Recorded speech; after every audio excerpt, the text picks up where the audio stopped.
ঠিক আছে আকিব ভাই পিছনে আসেন ওয়াইডে আসেন সবাই একটু সামনের ক্যামেরায় যারা আছেন প্লিজ আমাদের ক্যামেরায় লোক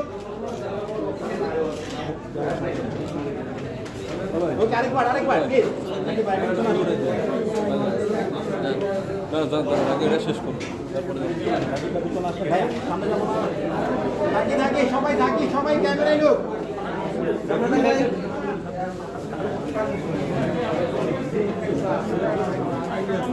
মাঝখানে সবাই একবার একটু ক্যামেরায় লোক ভাইয়া